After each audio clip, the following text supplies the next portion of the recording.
Friends, सत श्री अकाल, आदाब, नमस्ते, welcome back to our channel Ilahi reaction. आज अपने चैनल पर लेकर आए बहुत इंटरेस्टिंग वीडियो रिएक्शन जिसमें हम रिएक्ट करने वाले हैं India miscalculates Iran but Pakistan knows the real game. आज की वीडियो का टाइटल बहुत ही स्ट्रॉन्ग है और बहुत ही डिफरेंट है। लेट्स सी आज की वीडियो के अंदर क्या कुछ खास जानने को मिलेगा, फिर इसके बारे में बात करेंगे। पाकिस्तान कहां से आ गई बीच में? हाँ, मैं आज सुबह एक अखबार देख रहा था, हिंदुस्तान का सबसे ज्यादा लार्जेस्ट सर्कुलेटेड हिंदी अखबार, और उस अखबार में जो हेडलाइन थी कि पाकिस्तान बुरा फंसा, अमेरिका ने कहा कि इसने गफलत पैदा की। ये हमारे बदलते हिंदुस्तान का आईना है और हमारी बदलती पत्रकारिता का आईना है। मतलब मैं अगर उस अखबार का संपादक होता तो जिसने भी वो हेडलाइन लगाई है, मैं उनसे बुला के पूछता कि आपने अपने मन के फ्रस्ट्रेशन को न्यूज़पेपर पे क्यों छाप दिया? को अखबार के हेडलाइन में चिपका दिया है या आपने वाकई कोई में रिसर्च की खबरों है, को देख के समझ के बूझ के आपने किया है? ये जो हेडलाइन थी अखबार की, मैं जानबूझ के अखबार का नाम नहीं ले रहा हूं, आप समझ गए होंगे क्योंकि आप उन अखबारों को पढ़ते हैं। बहुत लंबी चौड़ी 4 कॉलम की हेडलाइन है उसमें। दरअसल हो क्या रहा है कि हम सब लोग, हमारे बीच का एक बहुत बड़ा तबका, वो दरअसल पाकिस्तान को लेके इतना डिल्यूजनल हो गया है और इतना पूर्वाग्रह से ग्रसित हो गया है कि वो चीजों को देखना एक्सेप्ट ही नहीं करना चाहता। ये प्रॉब्लम हो गई है। आज की तारीख में हकीकत क्या है? 2 तस्वीरें हैं।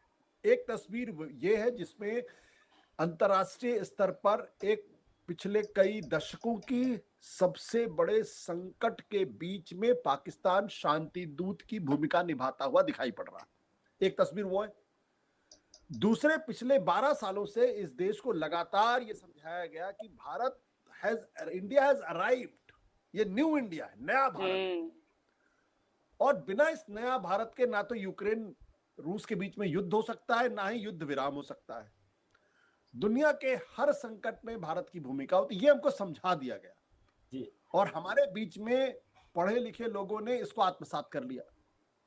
अब उनको, उनके सामने जब सच्चाई सामने आ रही है कि दुनिया के इतनी बड़ी क्राइसिस में भारत सरकार की कोई भूमिका ही नहीं है, तो उनको ये बात पच ही नहीं रही है। और वो मैं रोज इस तरीके की खबरें सोशल मीडिया पर भी देखता हूँ और कुछ अखबारों के में भी देखने की कोशिश करता हूँ, कुछ पॉडकास्ट में भी मैं देखने की कोशिश करता हूँ कि वो लगातार पाकिस्तान को लेके अपनी खिसियाहट निकाल रहे, अपनी खींच निकाल रहे। जैसा लगता है उनका कुछ व्यक्तिगत नुकसान हो गया। सर है क्या, हकीकत क्या है, आप कैसे देख रहे हैं? मेरा तो साफ तौर पे मानना यह है कि इस पूरे घटनाक्रम में पाकिस्तान एक बड़े किरदार के तौर पर उभरा है। हम भारत के लोगों को यह बात पसंद हो या ना पसंद हो, यह अलग तरीके का प्रश्न है। पाकिस्तान आज की तारीख में दुनिया के सबसे बड़े संकट में पिवट की भूमिका में है।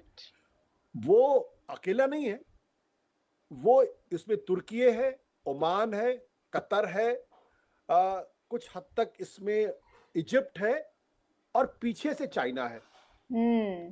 ये 7-8 देश है, लेकिन इन 7-8 देशों के बीच में और ईरान और ट्रंप के बीच में जो कोऑर्डिनेशन का काम करने का काम है या मध्यस्थ की भूमिका निभाने का काम है, वो पाकिस्तान निभा रहा। और उसका सबसे बड़ा कारण क्या है? सबसे बड़ा कारण यह है कि दरअसल पाकिस्तान ने अपनी विदेश नीति को पिछले कुछ सालों में बहुत कायदे से कैलिब्रेट किया है, उसको कैलिब्रेट किया है। और जो तलवार पे की धार पर चलने का जो एक सौर उसने सीखा है। हमारी मजबूरी, जैसे कि आप देखिए कि वो एक साथ चीन का भी अच्छा दोस्त बना हुआ है और अमेरिका का भी अच्छा दोस्त बना हुआ है, जबकि चीन और अमेरिका एक दूसरे को फूटी आंख नहीं सुहाते हैं। वो ईरान के साथ भी उसकी अच्छी पैठ है और अमेरिका के साथ भी उसकी अच्छी पैठ है। वो जबकि दोनों आपस में दुश्मन और ईरान एक दूसरे को देखना नहीं चाहते हैं। इजराइल जरूर उनको नापसंद करता है, ये एक सच्चाई है। और इजराइल इसलिए नापसंद करता है और पाकिस्तान इसलिए इजराइल के करीब नहीं जा सकता है क्योंकि इजराइल एक ज्यूज स्टेट है और वो जो ज्यूज स्टेट और मुसलमानों के बीच का जो झगड़ा है वो चलता है, वो शिया सुन्नी वाला।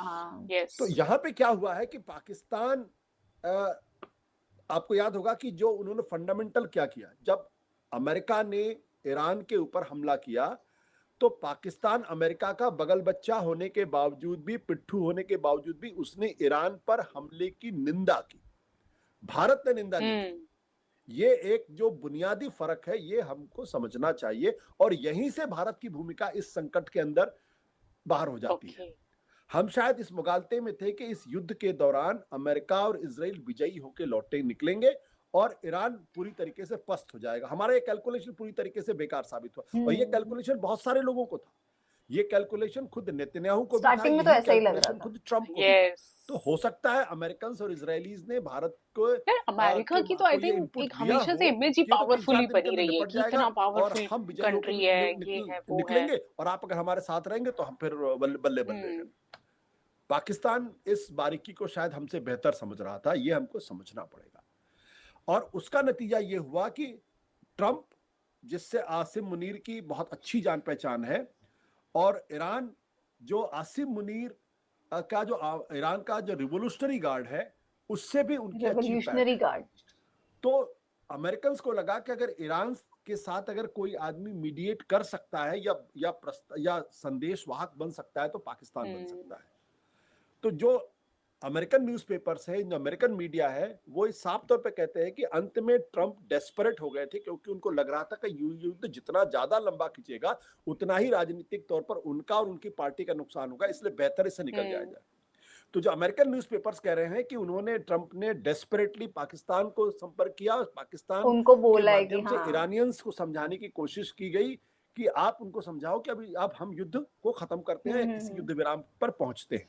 ये वहां की फाइनेंशियल टाइम्स भी रिपोर्ट, न्यूयॉर्क टाइम्स भी रिपोर्ट कर रहा, फाइनेंशियल टाइम्स भी रिपोर्ट कर रहा, ये कहीं ना कहीं एक बात को सच हो भी सकता है कि मैं नहीं मानता कि कोई अमेरिका ने बात करी हो पाकिस्तान से। अमेरिका, चूंकि पाकिस्तान की ईरान के साथ अच्छी दोस्ती थी, इसलिए उसने वो भूमिका निभाई और समझाने की दोनों तरफ कोशिश की गई।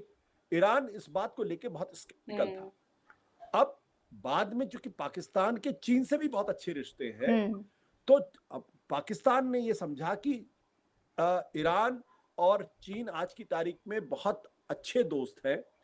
ईरान का सारा एक्सपोर्ट जो था वो चीन जाता है, सारा जो उनका ऑयल है वो भी चीन जाता है। तो अगर चीन दबाव डालेगा तो ज्यादा बेहतर होगा। तो पाकिस्तान के जो उप प्रधानमंत्री हैं और जो विदेश मंत्री इशाक डार, वो उड़ के चाइना गए, वहां जाके उन्होंने चीनियों से बात की, और फिर चीन ने ईरान के लोगों को समझाने की कोशिश की कि भाई इस पूरे मामले में आपको नुकसान नहीं होगा अगर आप युद्ध विराम कर देंगे। तो ये पूरी भूमिका पाकिस्तान की थी, यानी पाकिस्तान एक पिवट के तौर पर इसमें है। अब हम उसको दलाल कहें और पता नहीं किन किन शब्दों का इस्तेमाल करें, तो ये तो खैर मेरी समझ में नहीं आता। हम बेसिकली अपनी खींच नहीं पा रहे।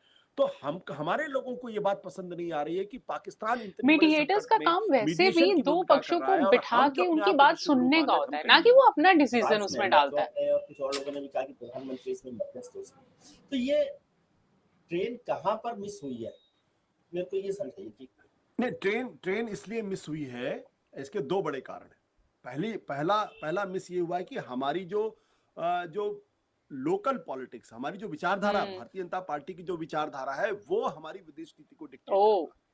और अगर आप ध्यान से देखेंगे तो हमारी विदेश नीति में जो एक इस्लामोफोबिया है, या जो इस्लाम को लेके एक सोच है, वो सोच बहुत बड़ा अपने आप में एक जिसे कहते हैं इम्पेडिमेंट है, एक बहुत बड़ी बाधा है। और ये जो हिंदुत्व की विचारधारा है, ये स्वाभाविक तौर पर जुडाइज्म से जाके मिलती है, इजराइल से जाके मिलती है, और स्वाभाविक तौर पर ये जो ट्रंप की अपनी क्रिश्चियनिटी की विचारधारा उससे जाके मिलती है, क्योंकि उनको लगता है कि ये हिंदुत्व, बहुत बड़ी बात बोली, right wing Christianity and the right wing Judaism, ये एक एक्सिस बन सकते हैं इस्लाम के खिलाफ। और यही इसी सोच के तहत हम लगातार मोदी जी के आने के बाद से हम इजराइल के बहुत करीब थे। दूसरी बात क्या है कि इस्तेमाल किया जा सकता था ना, भारत का इस्तेमाल करना चाहिए अगर हम भरोसा करते हैं। मैं उसी पे दूसरी बात क्या है कि जो बीजेपी है, आरएसएस है, इसको इजराइल को लेके एक जबरदस्त वो है, ऑब्सेशन है कि देखो इजराइल कैसे आतंकवाद से लड़ता है, मुसलमान देशों के बीच में घिरे होने के बावजूद भी वो इनसे लड़ रहा है, अकेला होने के बावजूद सर्वाइव कर रहा है, उनका एयरफोर्स कितना मजबूत है। तो वो उसको लेके वो बहुत ऑब्सेस्ड है और उसको लेके उनके मन में रहता है कि भारत को भी ऐसा ही होना चाहिए, भारत को भी इस्लामिक फोर्सेस अगर लड़ना है तो उसी धरने पे चलना चाहिए, ये उनकी सोच है। दिक्कत इसमें क्या होती है, दिक्कत इस बात को लेके होती है कि उनको ये इस बात को भूल जाते हैं कि दरअसल इजराइल की पूरी ताकत अमेरिका है। जिस दिन अमेरिका उनसे हाथ खींच लेगा उस दिन इजराइल कुछ भी नहीं रहेगा। 90 लाख लोगों का देश है, जाहिर सी बात है वो 9 करोड़ लोगों का सामना तो नहीं कर सकता उस तरीके से, अगर उसके पास टेक्नोलॉजी ना हो, अगर फाइनेंसेस ना हो, अगर आर्मामेंट्स ना हो और इंटेलिजेंस की जो सपोर्ट है वो उसके पास ना हो। तो हम इस बात को नहीं समझ रहे थे। पहला जो ब्लंडर हमने किया वो ये किया कि युद्ध के 2 दिन पहले प्रधानमंत्री नरेंद्र मोदी जी जो इजराइल चले गए, उसने और उसके 2 दिन के बाद हमला हो गया, तो निश्चित तौर पर जितने मुस्लिम कंट्रीज हैं या फिर कम से कम ईरान ने ये उनके दिमाग में चला गया कि देखिए जरूर इनके बीच में कोई साठगांठ है, तभी तो 2 दिन पहले वो युद्ध में चले गए और उनके जाने के बाद युद्ध हो गया। क्या ऐसा तो नहीं इन्होंने उकसा दिया? ये एक सोच होती है, एक इंसान की भी सोच होती है और समाज की भी सोच होती है।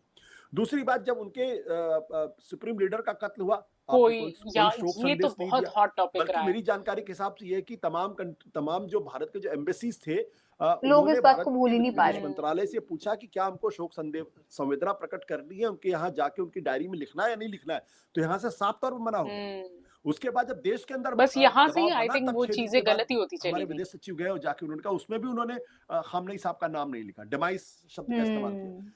फिर उनके जो स्कूल पर हमला हुआ जिसमें लगभग काफी सारे 165 बच्चे बच्चों का कत्ल, उस पर भी आप चुप रहे। उनका जो नौसैनिक बेड़ा था जो हमारे साथ अभ्यास करने आया था, वापस जा रहा था, उसको डुबो दिया, उस पर भी आप चुप रहे। और फिर आप इस बात को इग्नोर कर गए कि दरअसल ईरान ने इजराइल पर हमला नहीं किया है, ईरान ने अमेरिका पे हमला नहीं किया है, ईरान एग्रेसर कंट्री नहीं है, ईरान पे हमला किया गया है। तो इन 4 चीजों को मिला के जो भारत ने स्टैंड लिया, और उसके बाद आखिरी जो जिसे कहते हैं नेल इन द कॉफिन था कि जब ईरान ने जब मिडिल ईस्ट के देशों के ऊपर हमला किया तो आपने उनके राष्ट्राध्यक्षों शासनाध्यक्षों को फोन करके कहा कि ये कंडेम किया गया, जब बात है निंदा की, हमले की, यानी ईरान की आपने निंदा की। लेकिन जब ईरान पर हमला हुआ तो आपने उसकी निंदा नहीं की। तो इन 5 चीजों को अगर मिला दिए तो उसमें भारत की भूमिका एक पक्षधर की भूमिका हो गई, और जब आप पक्षधर की भूमिका में आ गए तो जाहिर सी बात है ईरान आपके ऊपर भरोसा नहीं करता। ये एक बड़ा कारण था जो हमारे विदेश नीति का ब्लंडर है, और मैं बार बार इसको कहता हूं कि हमारी विदेश नीति को चौपट करने में जो ब्यूरोक्रेट टर्न पॉलिटिशियन है उनका सबसे बड़ा हाथ है। और मैं इस बात को आज नहीं कह रहा हूं, जब भारत ने एक तरीके से ऑपरेशन सिंदूर के बाद जब सीज फायर किया उस वक्त भी आप देखिए भारत पूरी तरीके से अलग थलग पड़ा हुआ था। आज की वीडियो जब मैं देख रही थी तो मेरे को ये लग रहा था यार, मतलब सबके अपने अपने डिफरेंट पर्सपेक्टिव्स हैं, कोई कुछ बोल रहा है, कोई कुछ बोल रहा है। जैसे ही वीडियो स्टार्ट हुई इन्होंने बताया कि आज मैंने हेडलाइन में ये पढ़ा और उनको वो बात बिल्कुल अच्छी लगी, उन्हें लगा कि कोई अपनी फ्रस्ट्रेशन निकाल रहा है मतलब पाकिस्तान के ऊपर। अब तुम पाकिस्तान को अच्छा नहीं समझते तो उठा के तुमने उसके बारे में गलत गलत चीजें क्या कहते हैं न्यूज़पेपर के अंदर छाप दी है। कई चैनल ऐसे होते हैं ना जो अपनी बात करते हैं जो कि थोड़ी सेंसिबल लगती है, थोड़े सिविलाइज लगते हैं, और कई चैनल ऐसी लैंग्वेज यूज कर रहे होते हैं ना कि अगर वो सही भी बात करें तो वो भी हमें सही नहीं लग रही होती। आज की वीडियो बिल्कुल वैसी थी, मतलब बात सुन के बहुत अच्छा लगा। ये दोनों जर्नलिस्ट जो है वो बहुत सेंसिबल तरीके से, बहुत फैक्टफुल तरीके से उन्होंने ये सारे जितने भी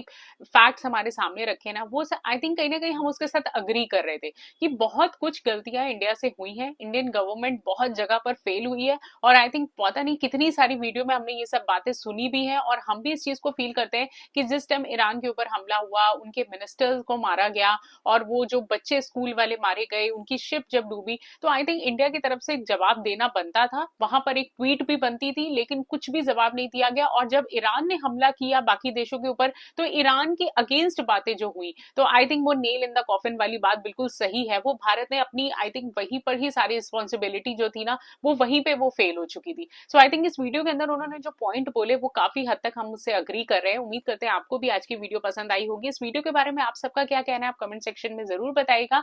वीडियो को लाइक और शेयर करना और चैनल को सब्सक्राइब करना मत भूलिएगा। और हम मिलेंगे एक नई वीडियो में, तब तक के लिए ओके बाय।